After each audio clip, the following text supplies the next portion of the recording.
people, they often are kind of bemoaning that there's a lack of opportunities to meet great people in dating. They're like, oh, I never meet anybody. There's no one great around. There's no good people. But in fact, they're not seeing the very opportunities that are in front of their eyes. These are just ways in which we do inaction, and even, you could argue, self-sabotage. This is a lot of what people's dating problems stem from. It's like just a lack of emotional resiliency and maturity.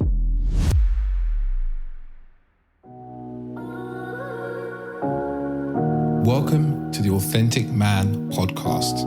I am your host, David Chambers. This is a podcast for men who want more and less from life. More deep connection, more emotional intelligence, more self-awareness, and more great sex. And less heartache, less conflict, less overthinking, and less stress. Creating dating lives, sex lives, and relationships that are incredible and authentic. My deepest goal is that you, the listener, can take away what you hear in this podcast and apply it to your life so that you can experience greater happiness, transformational growth, deeper relationships, and profound sexual intimacy. I believe that as men, we are capable of so much more depth than we are shown or led to believe. So join me as we get deep into this.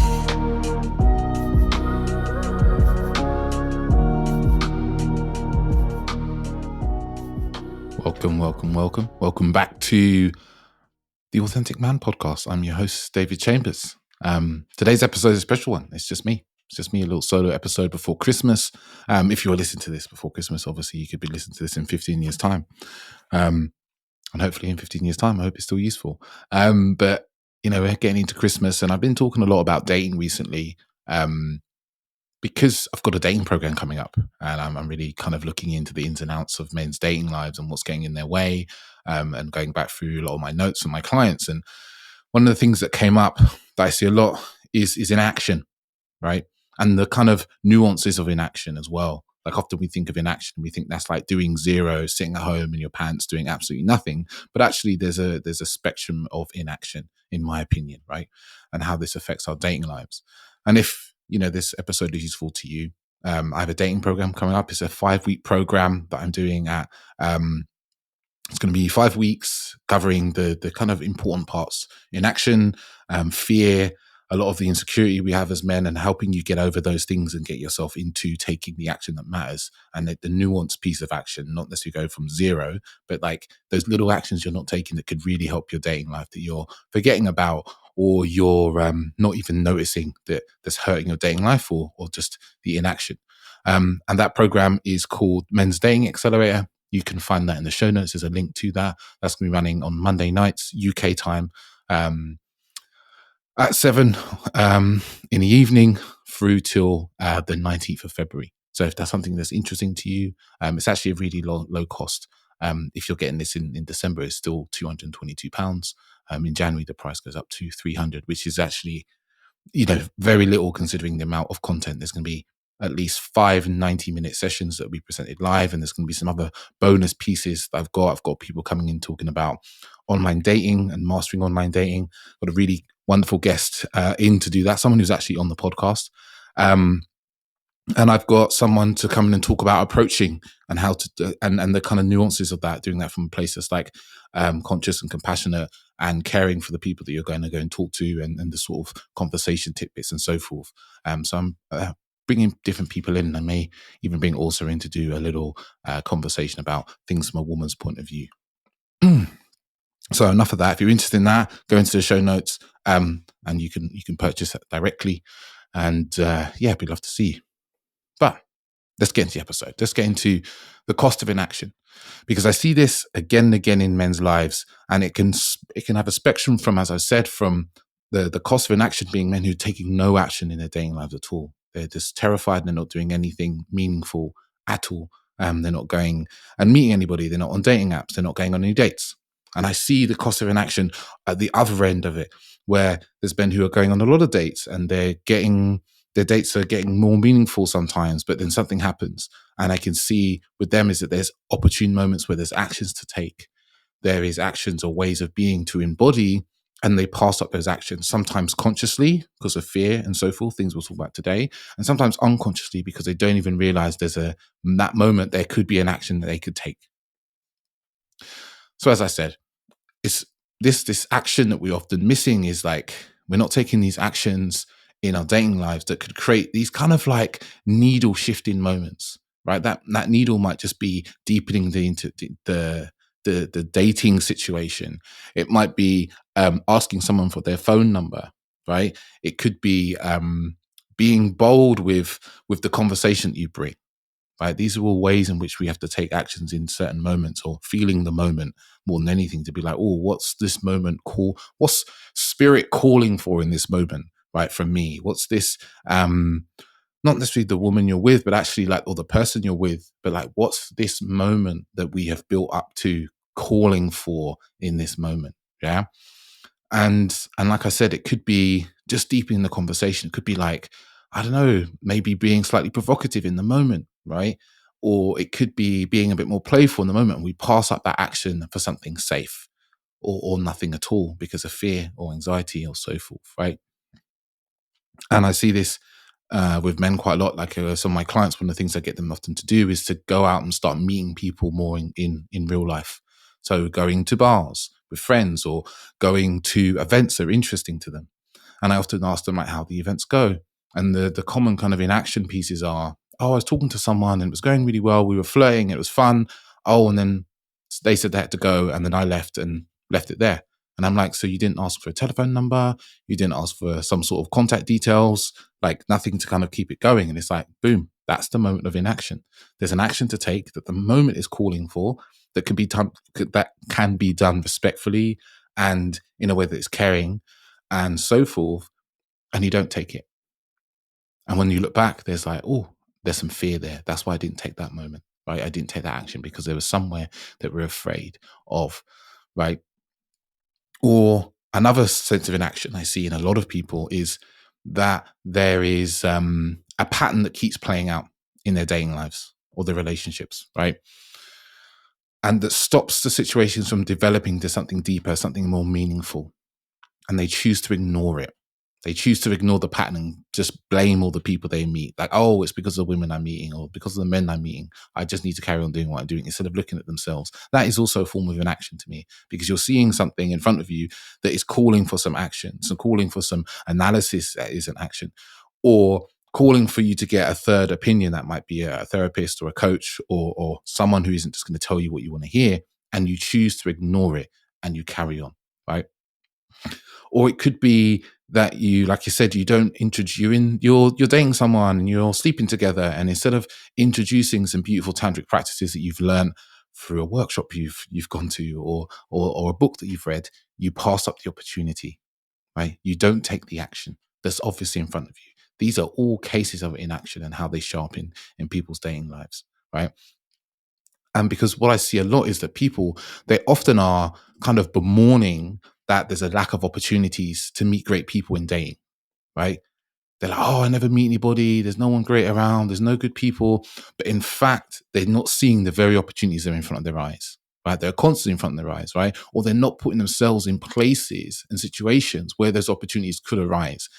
And they use excuses and reasons to say why that's not happening. Like, oh, I'm very busy with work, or I'm always really tired in the evening, or, I haven't got time to be going on dating apps, or I haven't got time to write a proper dating profile. But in fact, these are just ways in which we do inaction. And even you could argue self-sabotage, for me. And I use an example from my own life here.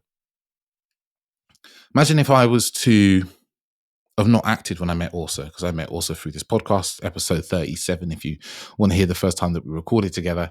If after we had podcasted, I hadn't acted on what I felt, which was like, oh, there's some, I feel like there's something here actually. Like maybe we can just keep texting and see if I'm right or wrong. Right. And, we text for a good 2-3 weeks before there was even a consideration of a date was mentioned, like going out on a date and hanging out. We just talked. We talked about things we were interested in. There wasn't me just like throwing dick pics at her or anything like that. I just, subtly kept the conversation going. I was just curious about her, curious about what she's up to, interested, expressing what I'm up to and so forth in messages back and forth. But imagine I didn't do that. Imagine I didn't take that action. We wouldn't be together. And I could have been very reasonable. It would have made sense if I said to you, oh yeah, there's a girl, she was a woman, sorry, she was on my podcast, and I didn't think it was appropriate for me to like message her afterwards. That was disrespectful and blah, blah, blah. That's very reasonable. Everyone would go, oh yeah, that's right. But it's this reasonableness, right? And these excuses that get in the way of us creating the connections that we really want. Because ultimately there has to be a way for us to move past our reasons, because there's always reasons. There's always reasons not to take action. Always. Sometimes fear, but sometimes like, embarrassment, all these sorts of things. There's always reasons. So I'm going to touch on some of the negative effects here, because I did a little bit of research. I couldn't find any research particularly about dating and inaction, but I did find some stuff around kind of career and general life, right? When we avoid taking action, it can lead to stress, anxiety, depression, or even physical health problems, right?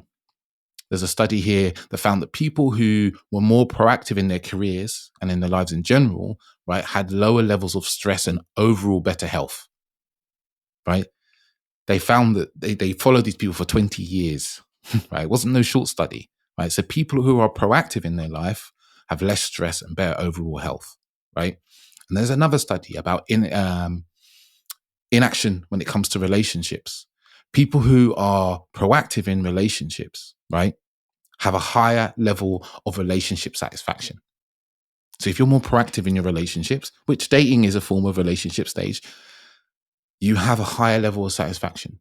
People who are more proactive in dating are happier with dating. I would say the clients I have, the ones who are more proactive, not reactive, like they are taking action, moving forward, they are happier, I find. They also usually couple an attitude of not putting so much attachment onto each and every interaction or each and every date. They can hold that lightly, as I often say, with just, oh, this is an opportunity to meet someone new, not, oh my God, this could be the one. Or if this person doesn't like me, then, no one's going to care about me ever again. Those are the people that enjoy dating far more, have better results as well, because they're much more interesting, they're much more enjoyable people to date. When there's a lot of meaning you put on the dates, or meaning on the people, the way the little messages come back and forth, like, oh, she said something in a particular way, that means she doesn't like me, oh my God. And then we project all that onto them. We create a heavy conversation, right? These are the little nuances in which we're not always aware of what we're doing that really ruin the connections that we have. Is these little ways in which we put a huge weight, we put a lot of projection and meaning on the smallest actions instead of holding them lightly and being playful with them sometimes, right? I digress, but this I feel is really relevant. It's like, there's an Instagram reel I saw recently. It was of a woman, and I think it's a TV show, and she's talking about intimacy to him, and he's facing her with his full body language, eye contact, and as she's talking about what she wants, intimacy and the depth and stuff, he scratches his eye, and she stops talking, and she's like, oh, I can. And then it kind of cuts to her talking about afterwards, and she's like, oh, I can tell that he doesn't want to listen, and he's not listening because he scratched his eye. And this really bowled me over, because I was like, wow, like to give that much meaning to someone just touching their eye in that moment, and to give a greater perspective as someone who works with couples, it's like sometimes we hear something from someone else, right? This could be someone we're dating or in a relationship with, and it's hard for us to hear. It might be dysregulating for us. It might be very unconsciously taking us back to a time when someone told us we weren't good enough, or some intimacy we had that we struggled with, right? So there's a level of dysregulation in our nervous system, uncomfortability, and we may shift and move, but we're consciously choosing to listen. So to make a judgment over such a small thing is actually really damaging to that person's dating life. And I think a lot of us are doing this. A lot of us are placing really big meaning on these little small things that happen in our dating lives. And they're making it mean about us that we're not good enough, or we don't matter, or the people we date don't care about us, and so forth, right? That's one thing I'm definitely seeing a lot in people's dating lives. And then there's the opposite thing. And there's the opposite, where people are not paying attention to some of these gestures, and they let things, fall through the cracks, these very obvious, like red flags, as they're often called. They're just like, oh, yeah. And we'd ignore them. And there has to be kind of a balance in between, in my opinion, because there are some red flags. There are some things that, I just would never tolerate. And I often talk to also about this, when we talk about people we know who are in relationship, and I'm like, man, I don't know how people get into that relationship, because I would have never accepted the behavior that came beforehand. But I digress. So the inaction, right? The negative impacts. It arises, what happens is we don't take opportunities for our own growth and personal development and relationship success, right? It's obvious. Like, we don't take the opportunities, so we miss out on opportunities for ourselves. Inaction leads to missed opportunities, right? It also leads to a life where we wonder, like, okay, wonder what would have happened if I'd taken an opportunity. I can definitely say there's a few times opportunities in my life I'm like, man, I didn't take the opportunity. I didn't realize. I wish I had taken it, would have changed things in my life. And obviously, I am where I am, and that's pretty good. But there is inaction. And we often have to sit with, like, what's our level of action taking or embodying the being we need to take the action. And when I say embodying the being, it's like the being might be courageous, like, or unattached, for instance. You might be practicing unattachment in your dating life. And it's like, that takes a certain level of action that you're going to do through that. It's like committed to that. But if you're inactive in that and you're just falling back into some of your old habits, then, you might be very reactive. You might be placing a lot of meaning on small gestures. You might be making lots of assumptions about the people you date, or being very negative about yourself. Inaction, just the way I see it is often with inaction is we don't even see we're being inactive. We aren't always aware that we're avoiding these opportunities or not taking these opportunities, because we can't see it, because we're inside of our awareness. We think we're doing everything we can. And often it comes, and I see this particularly because I'm a coach, like, it comes to someone else shows us, like, hey, do you see that you didn't take this action here? Or why did you take that action at that point? And it's only then that we go, oh yeah, shit, yeah, actually I can look back and I was afraid, or I didn't see that opportunity was there. And it can be very hard if we don't have feedback from people around us, right? To show us our own way of being, our own actions. So one of the things I think we also, negative effects of inaction in our dating lives, apart from the missed opportunities and the other things I've already said, is our stunted relationship skills that don't grow. We stunt our relationship skills, right? We might not get into enough conversations to practice communication. We might not be in situations where we're flirting enough. So we don't do enough flirting, because flirting is a skill. Communication is a skill, something that you learn and can practice with people. So if we're not practicing these skills, right, then our growth in these areas are stunted, and then we find ourselves in situations we need those skills, and we don't have the full capacity that's really needed in that moment to have that moment be beautiful for two human beings.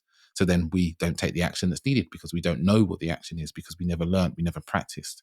And I think this is one of the most common problems for men, is that they have stunted growth in their relational skills, and that can be communicating, that could be emotional intimacy, that can be physical intimacy, touch, and it can also be in terms of, like, feeling another person, like, oh, what feels right to do in this moment?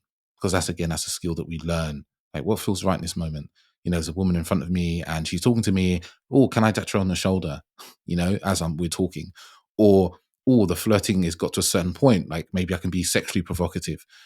A lot of men never really practice this in a way that they don't practice it in a meaningful way. So they don't know how to use these skills, meaning they do things that are inappropriate, or they take no action at all. It's usually, often the men who practice and get good at feeling another and knowing when touch and so forth is appropriate, they're the men often who have practiced through their lives.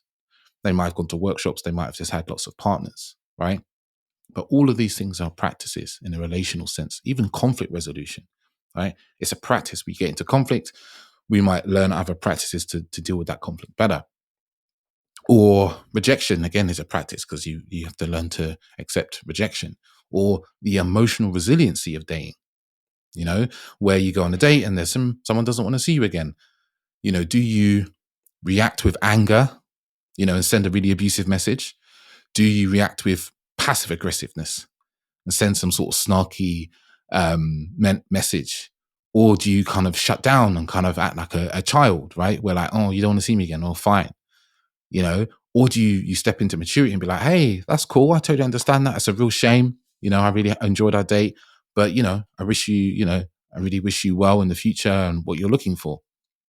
Because a lot of us don't have that maturity to like respond in that way in those moments. And we don't realize that how we respond in those moments of like kind of, I'm not going to call that rejection where someone doesn't want to see us again. We're also doing that same reaction, right? In the little moments we think we're being rejected by somebody. And that could be maybe we bring a certain conversation and the person changes the topic, or we try and touch someone on the hand and they move their hand. Like these are little moments we think we're being rejected, because often this rejection isn't really happening. And then these little bits of aggression or frustration or shutting down, they come out then. If we don't have the emotional resiliency to notice what we're doing, and awareness as well to notice what we're doing, and to act in a way that is like more mature, is more in line with who our essence is. And I think this is a lot of what people's dating problems stem from. Is like just a lack of emotional resiliency and maturity, And as I was saying to Orsa this morning, actually, we were talking this morning before I recorded this. I said, most people's problem in dating is that they're dysfunctional, right? They have dysfunctional habits, they have dysfunctional way of being, they have dysfunctional communication, right? But they think that they're functioning really like optimally. They're doing really great, right? And they don't realize they're dysfunctional. And that's not necessarily 100% dysfunctional. That might just be like 5-10% in certain areas. And they don't realize, they think they're doing great. That is people's biggest problem, which is a lack of self-awareness. That's the problem.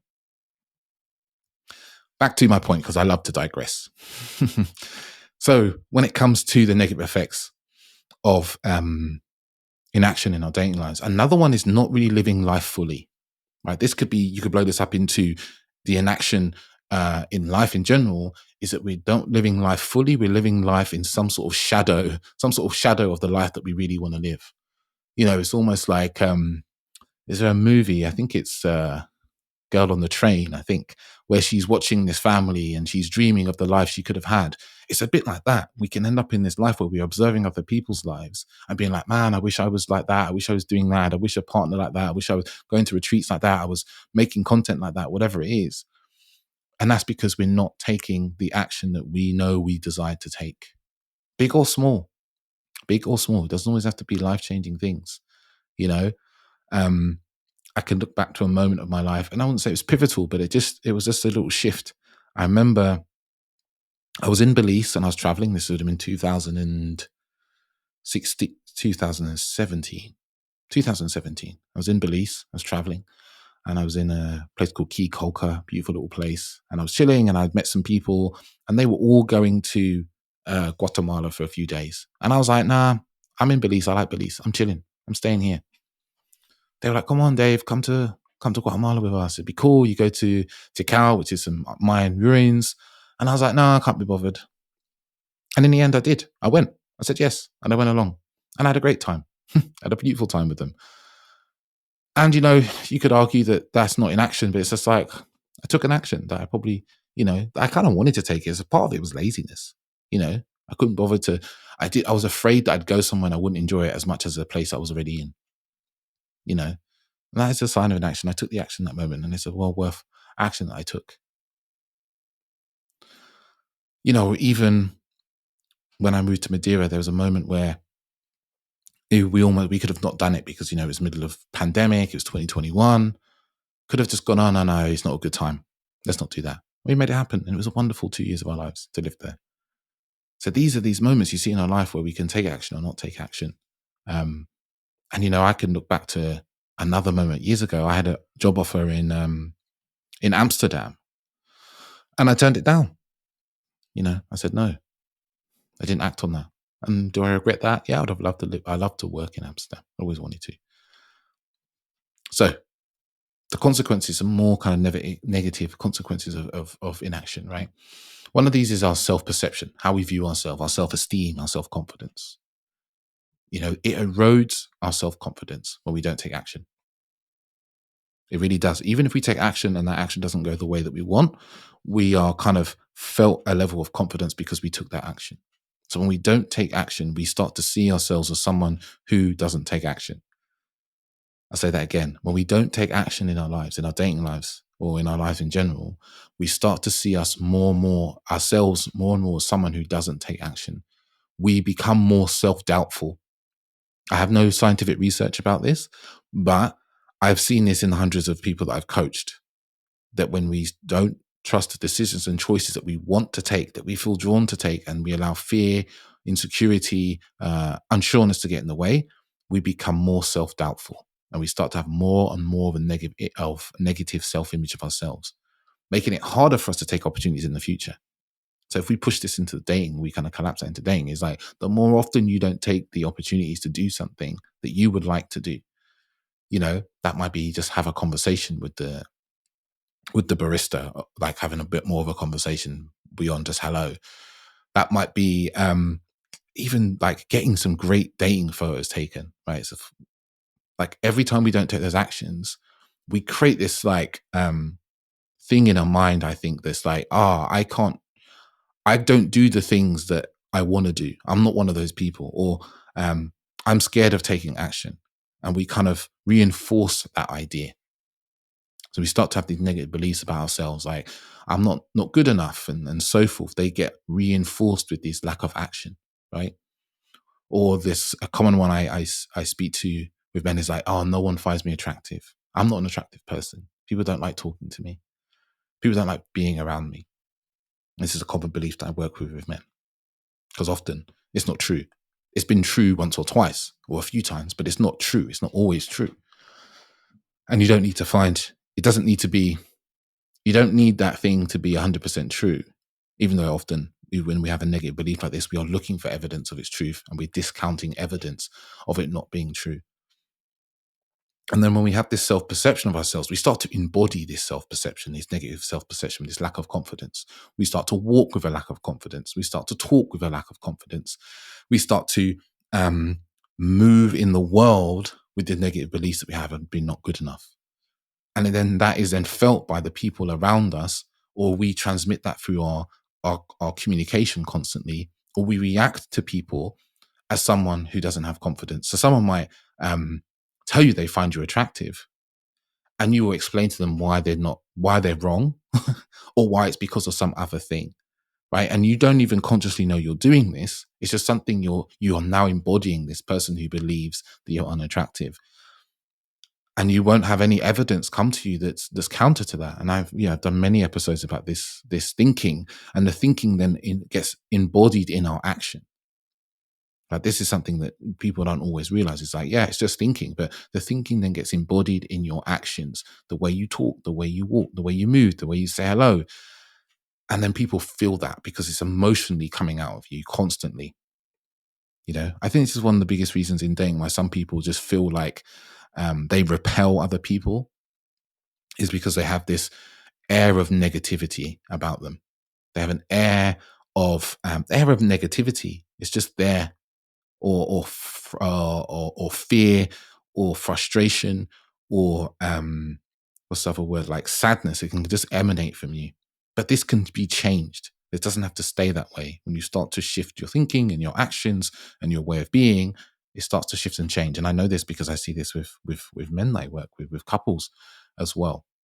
So what are some of the underlying causes? What's the underlying causes of why we don't take action in our dating? Fear of rejection. This is a huge one. This fear of rejection is so prominent, I think, and comes up in different ways. It's just not putting ourselves in any situation where rejection could happen. That's what it gets to. That's the kind of extreme end. And the only way you can completely avoid rejection is if you say, don't leave your house. Don't go on any dates. Don't talk to any women or any men. Never ask anyone for anything. And then you can avoid rejection. That's the extreme end. And the less extreme end is when there is those moments to ask for someone's phone number, or even, suggest a date, place to go to, organize a date, or it might be to ask someone to come back to your house after you've been on 5 dates, or like asking someone to take the relationship deeper. Not doing those things, not taking those actions because you're afraid they're going to reject you. And that is another area that we do. And we do it subtly in and I've mentioned this earlier today, is like we do it subtly in our body movements, in the way that we ask things. We sometimes embed the assumption of rejection. It might be, I don't even want to ask a woman on a date, right? You've been texting for a while, you ask on a date. Now, there's one way, which I think is a more direct way, which is like, hey, look, I've been really enjoying our conversation and I'd love to like hang out in person. You know, there's this bar I know that we mentioned earlier, or that I think you'd really like. Why don't we go there for a drink on maybe Wednesday, Thursday, or Friday? How does that sound for you? That's pretty straight to the point. Yeah, it could be more straight to the point, but you know, or you could be, you know, are you free next Wednesday? Like, if you're not free, that's okay. You know, I don't want to bother you, but you know, maybe we could like go out. But like, if you don't want to, then you can just say that. Like, you know, that's totally fine. There's no demand or anything like that. You know, or there's no pressure to say yes, and maybe not even really feels like to ask a question. Like, if that's the way, that's like that's like assuming rejection, or like almost like embedding a soft rejection inside of your question, right? You might be thinking, oh, I'm being polite, but it's also you assuming that the other person doesn't have the agency and power to just say no if they choose to, right? That you have not presented yourself as a sort of person that people can say no to. Like, I think in consent, when we talk about consent, there's always the emphasis on the person to get a yes. But there's also being a person that people can say yes and no to, which I think is really important in consent. Like, being someone that people can say no to, you know, in the world of dating. Like, if, you know, I've had many no's in my time. You know, I've had many women tell me, I've probably had far more women in my life, in my dating life, especially, say no to dates, or say no to ask to giving me my phone number, or no to a second date. Yeah, in comparison to the yeses. But I've always endeavored to be someone who's easy to say no to. Like, I take no, even if it hurts me, I take no with like, okay, cool, totally understand. Great. You know, if I'm in person and I've asked for someone's number and they said no, you know, when I was in the many years ago, 15 years ago, when I was in the bars and clubs learning to be more sociable and so forth, I was taught that you almost hear the no as like it's nothing, right? Like, oh, you don't want to you don't want to, I can't have your phone number. Cool, no problem. Keep talking. Let's keep chatting about, you know, not the weather, but like the state of the club or what we're up to and blah, blah, blah, blah, blah. Just keep talking. Like, and when I say keep talking, is like, don't make it into a big thing. Just be chill about it. They said no, cool. Doesn't mean anything. Right. And I can tell stories of actually where the times that a woman said no to me the first time I asked, and then maybe we've talked a few times on and off throughout the night. This gets to the end of the night and we've actually, you know, had more conversation. I'd be like, hey, like, actually, I'm going to ask you again. I know this might sound strange because you said no before, but I actually think we've had a really good time, like lovely chats and so forth. And they're like, yeah, you're right. Actually, yeah, let's swap details. You know, because the no you can make yourself someone who's easy to say no to, right? Another thing that causes, I was almost stuck for words there. Another way, kind of one of the causes of inaction in dating is this lack of self-awareness. And I say this lack of self-awareness, you know, one of the underlying causes of inaction in dating is a lack of self-awareness, because we're not aware that there's opportunity in front of us. We're not aware that there's opportunities for us to take that are right in front of us. You know, it's in the context of, and I'm trying to think of a context. You're in an event and you've been talking to someone for, I don't know, maybe there's been a woman next to you and you've been laughing, you've been joking, and you've been flirting a little bit, and you've had some really interesting conversations. You have things in common, and it just doesn't enter into your awareness to say, hey, like, I'd love to carry this conversation another night. What's your number? It doesn't land in your awareness to do that, or it lands in your awareness like 4 hours later or 2 days later. You're like, oh, I could have asked that person for their number. But in that moment, you didn't have the self-awareness. You didn't see that was a possibility. This is also a form of inaction because you don't even know it's there. It's an unconscious inaction because you haven't thought about it in the moment. Like, oh, I could take an action here, you know? And I think this is one of the kind of more obvious ones. I think not obvious ones, but the most common ones that come up for people is they're not aware of the opportunity. They're not aware of the opportunities in front of them. They've discounted opportunities because of their own fears, worries, or judgments about themselves. And another one of the causes of inaction is a fear of judgment. the fear of like, oh, if I do something, and I see this a lot for some guys I've been speaking to a lot recently, is their fear is the judgment of other women. So if they go and talk to a woman in a bar, or if they're dating a woman and they, try and kiss her, or they try and take things into more intimate, that the woman's going to think they're some sort of creep, or the woman's going to feel that they're being harassed.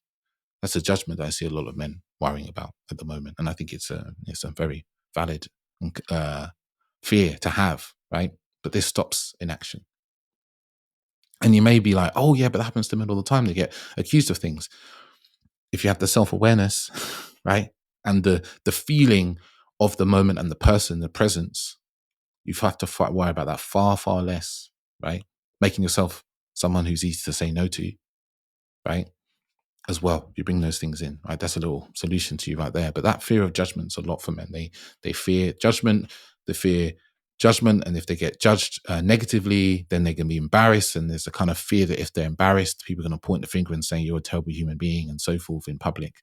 But that's a very real fear for a lot of men.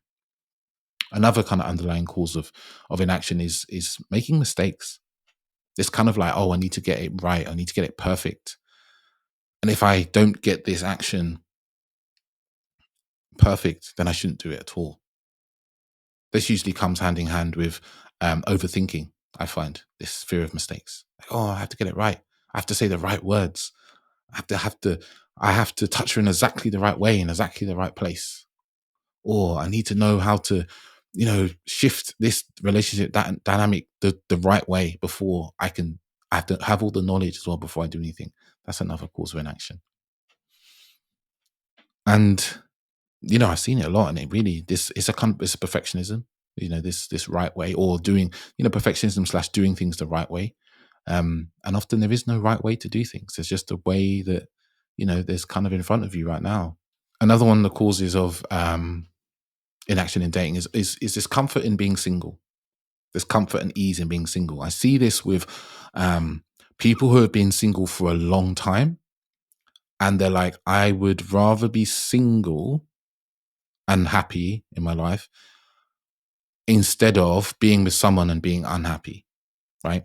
And they create this kind of binary as if like those are the only two options available in the dating world. I don't want anyone to disturb my peace. And this completely forgets that there's like a multitude of other options, that like you could meet someone, it could be really great.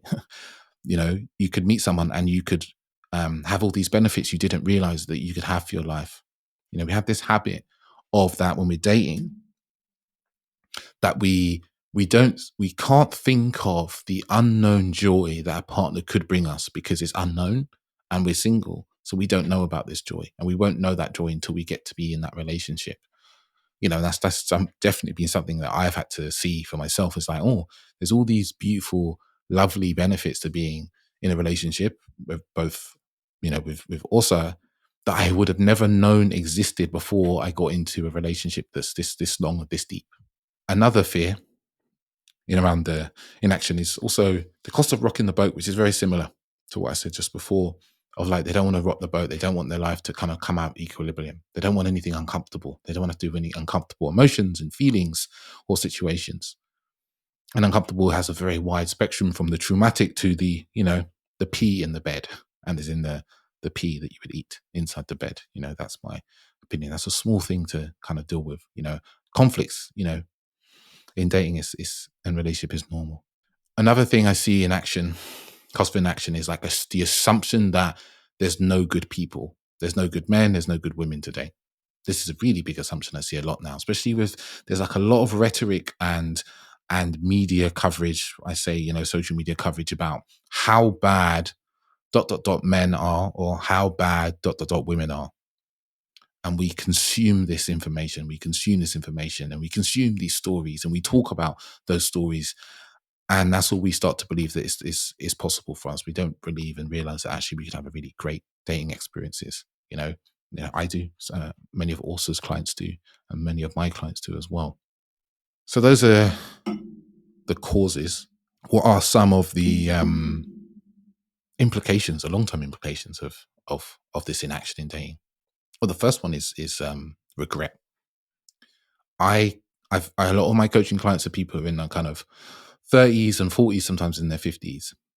And one of the most common sentences those people have, especially the ones who kind of late 40s and 50s, say is, man, I wish I'd done this 10 years ago. I wish I'd done this 10 years ago. You know, I wish I'd come to you 10 years ago. I wish I'd done something like this 10 years ago. I wish, that's a very, very common sentence I hear. And that's just regret talking. Like, what if? What would my life be like if instead of when I was in my late 20s and I was struggling in dating and struggling with self-esteem, what would my life be like if I'd seeked out a coach or gone to some therapy or gone to a men's retreat or joined some sort of program? That's a very, very common thing I hear. Like, what if? And I understand. Understand that what if. That life of like, oh, what if I'd done something? And I often say to people, you only have today now. Like, that what if is done now because it's gone. But you have today. You have today to start making these changes. Another like long-term impact of indecision and inaction in dating is isolation and loneliness. And like, this sounds really heavy, but it's very true. I see this time and again. It's people who have decided they're happy with being lonely. They'd rather be lonely than have to face the fears, the uncomfortableness of taking actions in their dating life. And sometimes you're thinking of the people, when I say that, maybe people who are not dating anybody, right? But actually there's also groups of people who date, and I won't say necessarily casually, but they date, but they don't really put their heart into it. So they're holding their heart safe, they're holding themselves back, and inside they're lonely. And they're feeling isolated because no one feels them, because they don't feel safe to put themselves out there, because they're fearful of what can go wrong. And I say all this as someone who's informed, that talks to people, men and women, week in, week out, about their dating lives. And isolation and loneliness is a really big, big problem for them. Another long-term implication is resentment of dating. I think this is one of the most common ones we're seeing now. We're seeing a huge rise in people who are just resentful of dating, people who are resentful of dating apps, they're resentful of dating culture, and so forth. And I understand that, but also we're all kind of complicit in creating this culture. We're all complicit in some way of creating this culture, and I think there's a group responsibility for all of us around this. Some more than others, but we're all responsible with some degree of this shallow behavior, using people as being quite disposable, not moving towards depth, allowing fear to stop us, being too attached to all the outcomes and the people we meet, tricking ourselves into this idea that there's, an abundance of people to meet, endlessly swiping or endlessly going on dates. This all can pay into this resentment of dating in general. So, how can we overcome this inaction? I think one of the first steps is awareness. We need to be aware of how we're being, which is actually a multi-layered adventure in and of itself. And this is why, like, I preach the importance of self-awareness so much, because we could be doing some very toxic and harmful things in our lives, in our dating lives, and think that we're a model dater, a model person, right? Because we don't have the awareness to see how we're really being, or we don't have the awareness to look outside of our perspective of how we're acting, right? So if we don't have awareness of the ways that we're acting, the ways in which we respond to people, or the way that we bring information, or the way that we ask questions, we're not fully aware of the multiple layers that how that is received by people, right? If we're not aware of it, we're fucked. We really don't have an idea of the dysfunction. We don't know about dysfunction because we're not aware of it. So growing our awareness is so, so important. Right? And it's such a cornerstone of the what I do with men and women and couples, is like helping them be more aware of how they're being. By sometimes, if it's one-to-one, I'm reflecting back like, hey, can you just see how you responded to when you were explaining that story to me? Like, how was that for someone else? What was that like for the person receiving that information from you? What could be their experience? And then maybe ask them some questions to help with empathy. If it's a couple, it's easier. You can just drop them into the experience of the other person, or get them to hear the experience of the other person, right?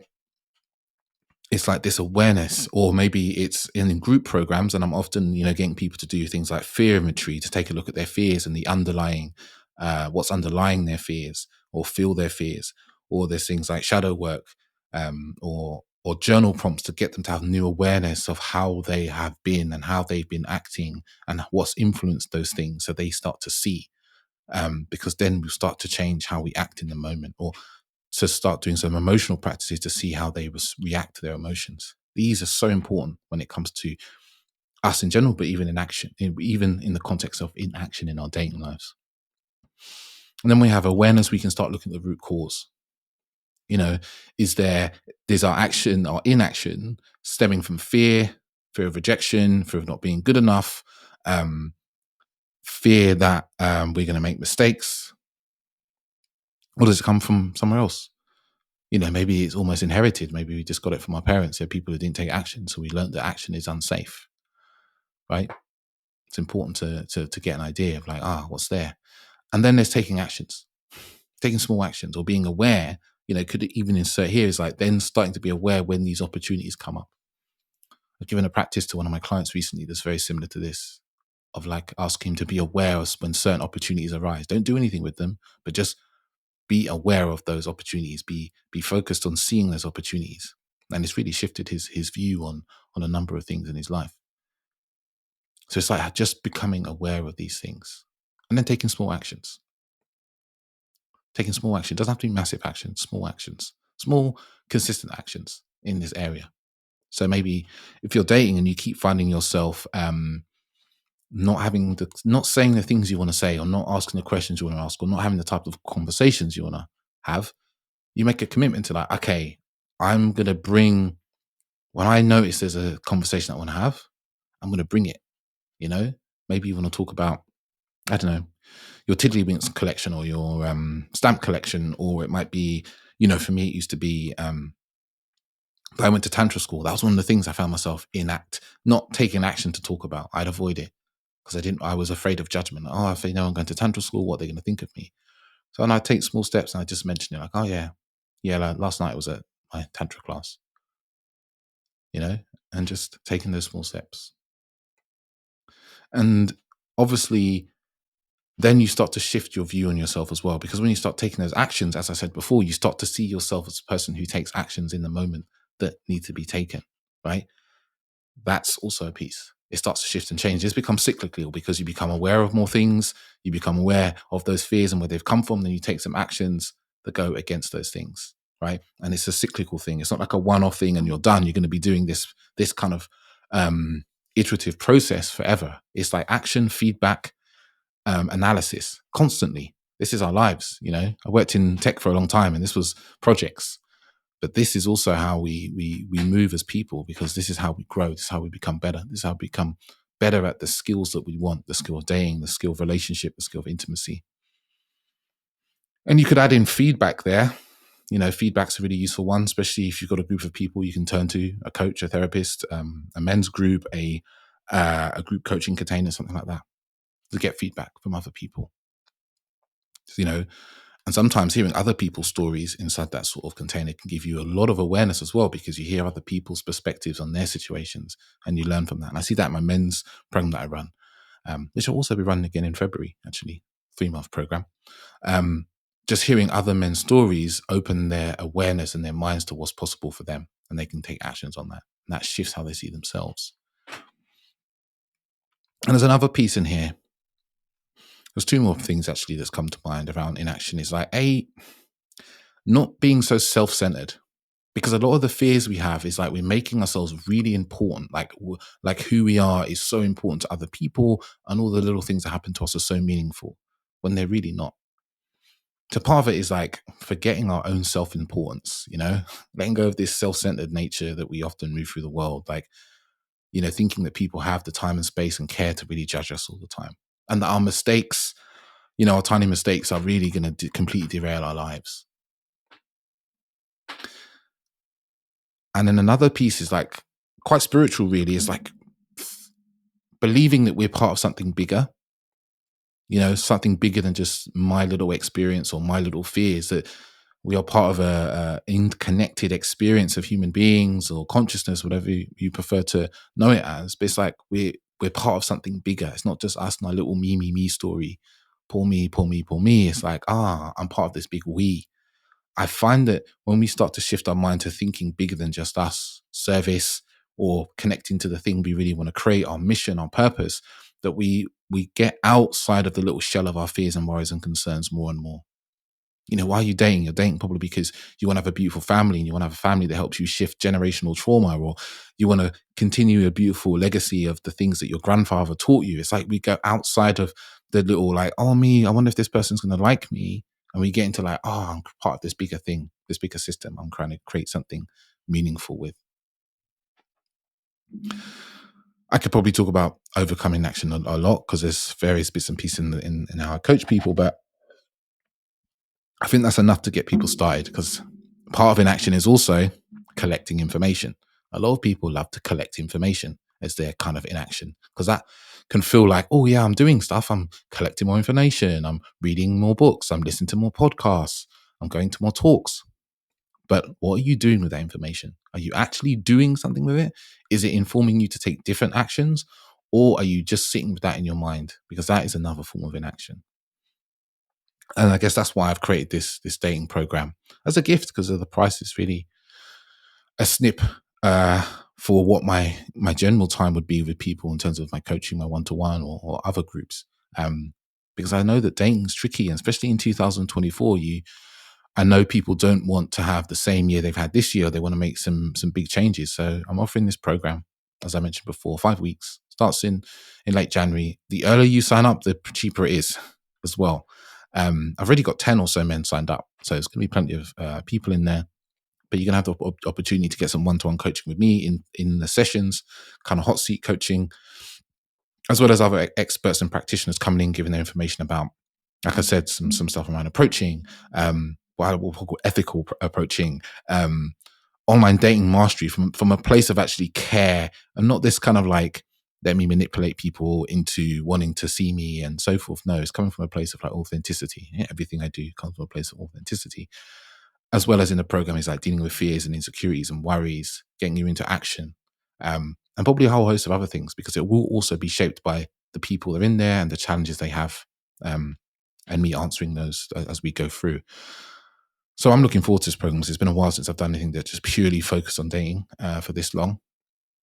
So if you've listened to this episode and you want to get out of inaction, and you want to get into action, then this program's perfect. Basically, this program is absolutely perfect for you, because you will be held accountable as well to taking action.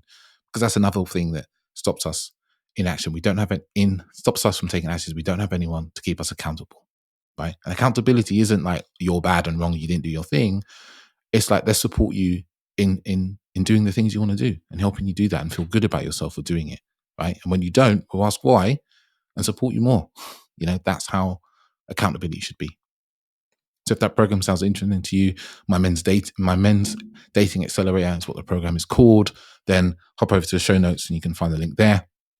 Or if you're looking for something that's more around kind of how you show up as a man in general, that might be in your dating life, in your relationship, in your life in general, looking to maybe feel some more leadership, some more deeply feeling, more expression, a wider in sexuality as well, a wider array of things, then the 3-month program may be better for you. And I'm going to start off in late February. So if you're interested in that, please just drop me an email. But normally at this point, I would say thank you to my guests. I'll say thank you to myself for being here and presenting this information. And if this episode has been useful to you, right, you've enjoyed it, and you've got value out of this, right, share this with one of your friends. Share this with a guy you know, or a girl you know, or a man you know, or a woman you know that can help them. Don't feel the shame of like, oh no, if I send it to them, they're going to think that I think they're useless. No, it's actually you're trying to support them in being better, right? And that's really why I started the podcast, and supporting people. So if you could share, that would be really useful. And also something I don't ask often, I often just forget. If you could leave a review on Spotify or Apple Podcasts, that's really helpful to me, because the more of those I have, the more people see the podcast, and this is very much a labor of love. I give time into the podcast. This is like my free information that's very useful to the world. It costs me money. It doesn't cost you anything. So if you could just leave a review, some stars, go in there, give me 5 stars, or a written review as well. It's also lovely. And if you tell me where you're from, it's always nice to, or where you started listening to the podcast. I always love to hear that from people as well. But I'm going to wish you all a very Merry Christmas. Enjoy your time wherever you are in the world. If you really celebrate Christmas, if you don't, whatever you're doing, take some time to reflect and rest and start to think about maybe how you want 2024 to be. So yeah, I'll be coming back with episodes probably the second week of Jan. I'm just going to take a little break. I feel like I deserve it. It's been a long year. And I'll be back with some more episodes about things that you love. But for now, ciao, ciao. And ciao, ciao to 2023. I want to say a big thank you for listening. It's people like yourself that really help get the podcast out into the world. Especially if you're often sharing the episodes and the podcast with people that you feel just could do with listening, right? Can see a different way of being a man, maybe a different way of having dating lives and intimacy and relationships. So I want to say a big thank you. And if maybe after listening to this episode, you think, oh, there's someone actually who could really do with this, please share it with them, share the love. I'm really, really grateful.